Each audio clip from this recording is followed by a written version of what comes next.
what is the crime of that tribe called IGBOS. In 1966, nearly 1 million of them were massacred in the north as revenge killings for a coup that was plotted by a young man that bears their name but had never been to their land. They escaped back to their homeland and wanted a country of their own, but they were told that they must belong to one indivisible Nigeria. For 3 years, they resisted and lost another 3 million of their kith and kin who were fed to the vultures. Their entire homeland was a killing field, they were killed, and they were starved. Kwashiorkor finished up their starving children. Many of their wives and daughters were raped and some were taken into forced marriages. After 3 years of annihilation, the genocide ended. The few that were still alive crept out of their holes and re-embraced the country that has massacred them without a just cause. To return to the country, they were economically stripped of their remaining dignity and offered only £20, 40 Nigerian nairas, each in exchange for their money they had in the banks before the war broke out. Millionaires before the war restarted life with £20, 40 Nigerian nairas.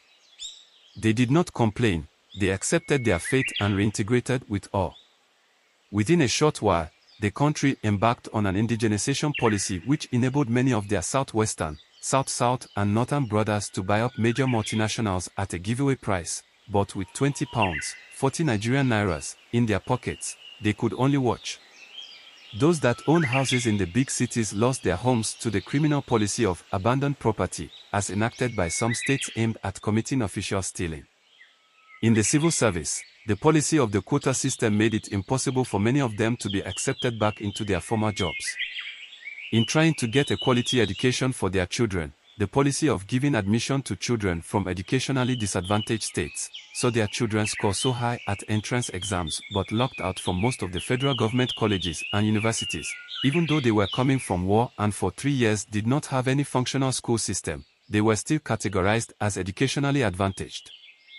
53 years after the war, the educationally disadvantaged states are still educationally disadvantaged and the IGBOS are still blamed for everything and denied major government presence and projects. Locked out of schools and locked out of public service, they embraced trading and other menial jobs that a man could do with his hands to feed his family. To survive, they spread out again to the big cities with memories of their dead ones and run-down homeland. Everywhere they went, they lived frugally. Sometimes, a master lived in his shop with his 5 boys until they made enough money to rent a one-room apartment. Of all their brothers, the Yorubas were the most accommodating after the war, and this made many of them quickly forget the pains of the war and settled down to play major roles in the development of the communities in which they found themselves.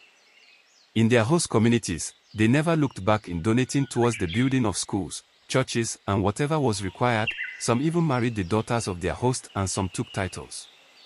At drinking bars, you find Jide and Emeka drinking and laughing.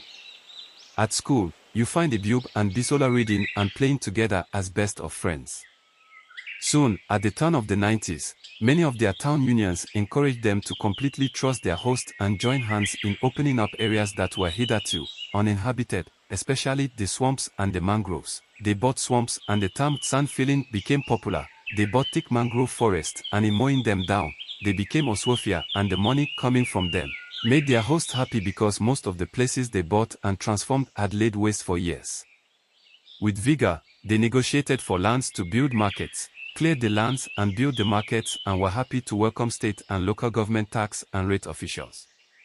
If you slap them on one cheek, they gladly turn the other with a smile. When they build houses, they trust everything to their Yoruba builders, and even in their homeland, all their building projects were done by the Yoruba boys they have come to love and trust. In 1999 came the celebration of the re-emergence of democracy. But gradually, a new anti-Igbo message started, but they ignored it because they have completely fallen in love with their host.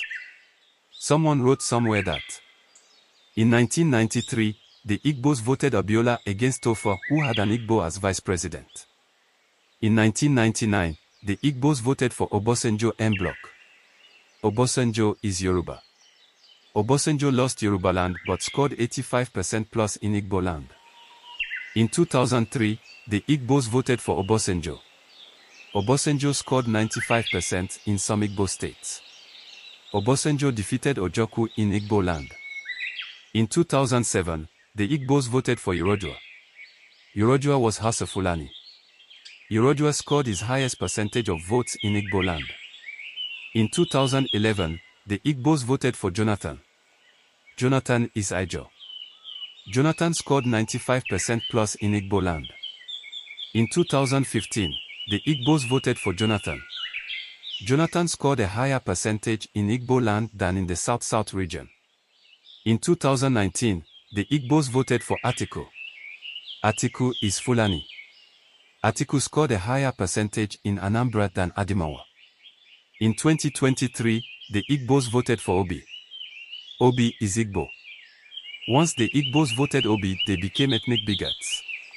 Once the Igbo gave Obi what they had given to Shagori, Obiola, Obosenjo, Adjoa, Jonathan and Atiku, Igbos became criminals.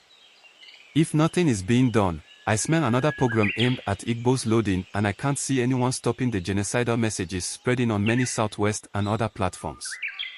And I ask again, what is the crime of the Igbos? Some said Igbos claimed to own Lagos, and I laugh. Someone who owns a place is buying land and paying tax and rents in TH.